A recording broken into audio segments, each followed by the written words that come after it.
प्यारे बच्चों, आप सभी को मेरा प्यार भरा नमस्कार। आइए आज हम कोरल स्वर्णिम हिंदी व्याकरण भाग 5 का पठन पाठन करते हैं। आइए आज हम पाठ 12 काल का पठन पाठन करते हैं। प्रत्येक चित्र के नीचे दिए गए वाक्य को ध्यान से पढ़िए। पक्षी उड़ते हैं, पक्षी उड़े, पक्षी उड़ेंगे। वह पढ़ रही है, वह पढ़ रही थी, वह पढ़ रही होगी। फूल खिलते हैं, फूल खिले, फूल खिलेंगे। ऊपर दिए गए वाक्य को पढ़ने से पता चलता है कि पहले वाक्य में क्रिया वर्तमान समय में हो रही है, दूसरी वाक्य में क्रिया पहले से ही समाप्त हो चुकी थी, तीसरे वाक्य में क्रिया आने वाले समय में होगी। इन वाक्यों में क्रिया के होने का समय प्रकट होता है, तो क्रिया के जिस रूप से कार्य के होने का समय हमें पता चलता है उसे हम काल कहते हैं। काल के भेद: किसी कार्य को करने या होने के 3 समय होते हैं। या तो बच्चों वो काम हो चुका होता है, या हो रहा होता है, या फिर होने वाला होता है। इसीलिए काल के बच्चों 3 भेद होते हैं: भूतकाल, वर्तमान काल और भविष्यत काल। भूतकाल: क्रिया के जिस रूप से हमें यह पता चले कि कार्य पहले ही हो चुका है उसे हम भूतकाल कहते हैं। इस काल में वाक्य की क्रिया के अंत में आ, ई, ए जुड़े रहते हैं। कई बार वाक्य के अंत में था, थी, थे भी आते हैं। जैसे दादी जी ने कहानी सुनाई, कल रात वह घर लौट आया, कल वे यहाँ पहुंच गए, जब हम वहां पहुंचे तब नीतीश खाना खा रहा था, बच्चे पार्क में नहीं थे। तो ये सारे के सारों वाक्यों में हमें ये पता चल रहा है कि कार्य पहले ही हो चुका है, इसलिए ये भूतकाल है। भूतकाल के भेद: बच्चों इसके 6 भेद होते हैं। सामान्य भूतकाल, जिसमें साधारण हमें यह पता चले कि काम पहले हो चुका है, जैसे हामिद ने पाठ पढ़ा, पुलिस आई, चोर भाग गया। आसन्न भूतकाल: क्रिया के जिस रूप से यह ज्ञात हो कि काम बीते समय में आरंभ हुआ था और अभी अभी समाप्त हुआ है, मतलब काम पहले शुरू हो गया था और अभी समाप्त हुआ है, उसे हम आसन्न भूतकाल कहते हैं। जैसे अंजू अभी अभी गई है, दूध में उबाल आया है। पूर्व भूतकाल: क्रिया के जिस रूप के द्वारा किसी कार्य के बीते समय में बहुत पहले समाप्त हो जाने का हमें ज्ञान होता है उसे हम पूर्व भूतकाल कहते हैं। जैसे मैंने सुना था, मतलब काम पहले ही हो चुका है। लोग चुपचाप बैठे थे। अपूर्ण भूतकाल: क्रिया के जिस रूप द्वारा किसी कार्य के बीते हुए समय में आरंभ होने का तो ज्ञात होता है, लेकिन कार्य पूरा होने का ज्ञात नहीं होता है, इसे हम अपूर्ण भूतकाल कहते हैं। जैसे बच्चा रो रहा था, अब वो चुप हो गया है या रो रहा है, इसका हमें ज्ञान नहीं हो रहा। गाड़ी आ रही थी, आ गई है या नहीं आई है, इसका भी हमें ज्ञान नहीं हो रहा। पक्षी वृक्षों पर चहचहा रहे थे। संदिग्ध भूतकाल: क्रिया के जिस रूप द्वारा किसी कार्य के बीते समय में समाप्त हो जाने का संदेह पाया जाता है, मतलब हमें ये संदेह रहता है कि काम पूरा हुआ है या नहीं, उसे हम संदिग्ध भूतकाल कहते हैं। पिताजी दफ्तर जा चुके होंगे। हेतुमत भूतकाल: क्रिया के जिस रूप द्वारा बीते हुए समय में किसी कार्य का पूरा होने किसी दूसरे कार्य पर आश्रित हो उसे हम हेतुमत भूतकाल कहते हैं। जैसे यदि वर्षा होती तो फसल अच्छी होती, यदि दीपक में तेल होता तो वह नहीं बुझता। तो ये आपके हेतुमत भूतकाल कहलाते हैं।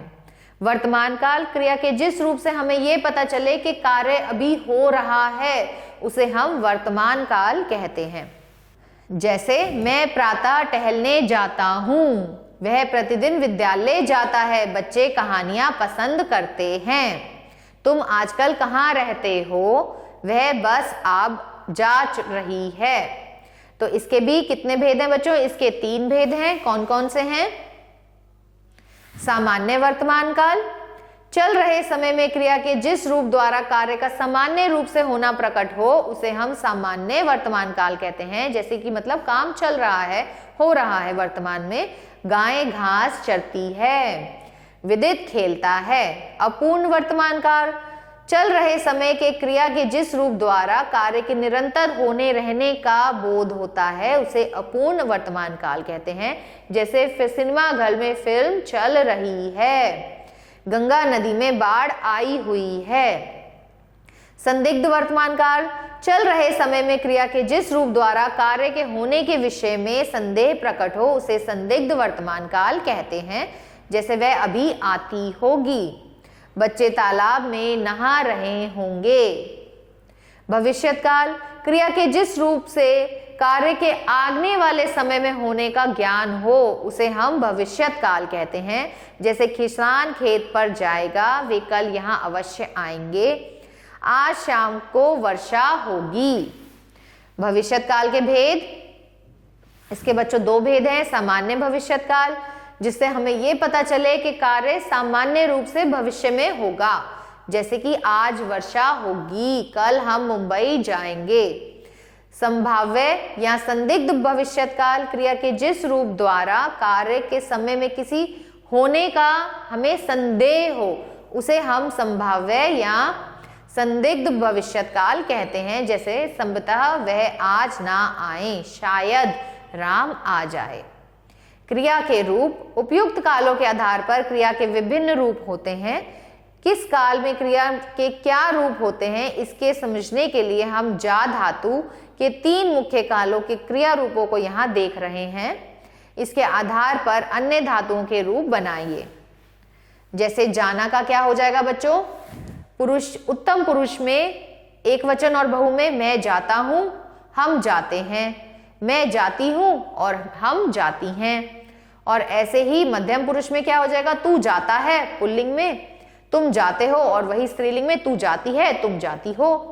अन्य में वह जाता है, वे जाते हैं, वह जाती है, वे जाती हैं। ऐसे ही सामान्य भूतकाल में अगर हम देखें, मैं गया, हम गए, तू गया, तुम गए, वह गया, वे गए। और स्त्रीलिंग में अगर हम देखें तो मैं गई, हम गई, तू गई, तुम गई, वह गई, वे गई।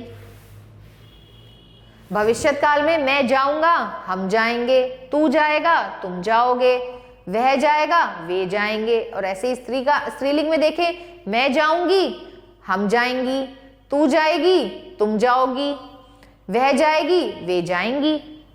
तो इस पाठ से हमने क्या सीखा? क्रिया के उस रूप को जो कार्य करने या होने के समय का बोध कराता है उसे काल कहते हैं।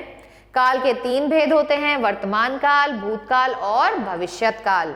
भूतकाल के बच्चों 6 भेद होते हैं, सामान्य भूतकाल, आसन्न भूतकाल, पूर्ण भूतकाल, अपूर्ण भूतकाल, संदिग्ध भूतकाल और हेतुमत भूतकाल। वर्तमान काल के 3 भेद होते हैं, सामान्य वर्तमान काल, अपूर्ण वर्तमान काल और संदिग्ध वर्तमान काल। भविष्यत काल के 2 भेद होते हैं, सामान्य भविष्यत काल और संदिग्ध भविष्यत काल। आइए इसका अभ्यास कार्य देखते हैं बच्चों। पहला प्रश्न देखते हैं बच्चों, निम्नलिखित वाक्यों में क्रियाओं को रेखांकित करके उसका काल बताइए। अमित कल रात आएगा, तो अभी आएगा, काल कैसा हो जाएगा इसका? भविष्यत काल।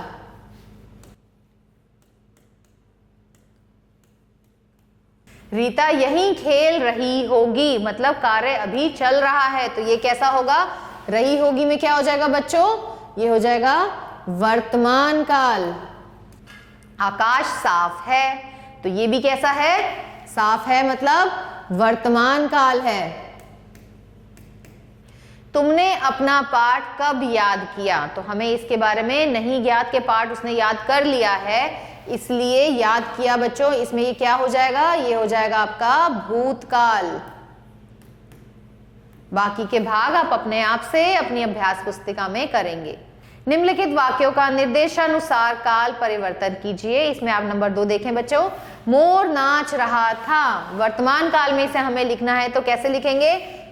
मोर नाच रहा है। सोमेश बाजार गया। भविष्यत काल में सोमेर बाजार जाएगा। वह इस समय पढ़ रहा है। भविष्यत काल, वह इस समय पढ़ेगा। शालिनी मेरी प्रतीक्षा कर रही थी। वर्तमान काल में शालिनी मेरी प्रतीक्षा कर रही है। बाकी के भाग आप अपने आप से अपनी अभ्यास पुस्तिका में करेंगे। रिक्त स्थानों में क्रिया का उचित रूप भरिए। वे हॉकी खेल रहे हैं।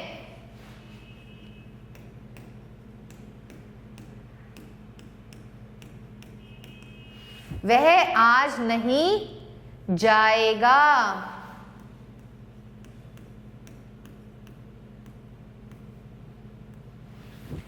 कल हम इस समय सर्कस देखने जाएंगे।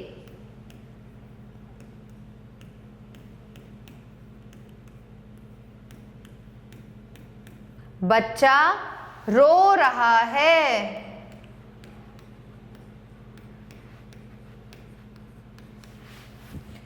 सुधा ने झूठ बोला था।